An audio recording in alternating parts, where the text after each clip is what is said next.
Muzimu ku nteekateeka ezifulumiziddwa okuzza obujja enkalala z'abalonzi kwakubaawo okubanga 7 okutuuka nga 3 omwezi guno. Okuteekateeka enkalala z'abavubuka abalina obulemu ssaka abakadde kwa 3 omwezi guno, so nga okuva nga 2 Juuni okutuuka nga 22 kujja kuba kutimba nkalala z'abalonzi. Ategeeza nti okusunsulamu abaneesimbawo ku bifo by'abavubuka abalina obulemu ssaka abakadde kwakubeerawo okuva nga 5 okutuuka nga 16 Juuni.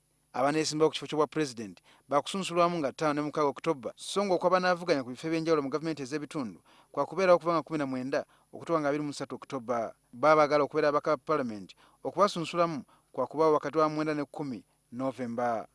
Kampeyini z'okulonda kwa bonna zitandika nga 12 Oktoba zikomekkerezebwe nga 15 February, so nga olunaku okunaasuulirwa akalulu luli wakati wa 12 February ne 12 March 2016. Akakiiko kalabudde abo abatandise kampeyini ng'ekiseera tekinnaba. Kikkiriza omuntu okuyitamu mu lufuutufu kye bayita consultation naye nga si kampeyini. Ndowooza twawandiika ne tugezaako ne poliisi ne political parties si kituufu kati okuteekayo ebipande nga weeranga nga candidate kuba teri yali asunsuddwamu. Ku nsonga z'enkyukakyuka mu ssemateeka, abakungu ku kakiiko kano bategeezezza nti ebinaaba bizze bibajja okugenda nabyo. Waliwo commission byasaba, waliwo political parties ebaasaba, waliwo civil society ebaasaba.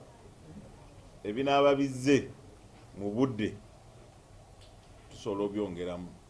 Ebinaaba bizze nga for activities ziyiseewo ebijja kujja mulundi ogujja. Akakiiko kakubiriza bannayuganda okwettanira okulonda. Buli woteetaba mu kulonda olina okukkiriza ababeetabyemu kye basazeewo.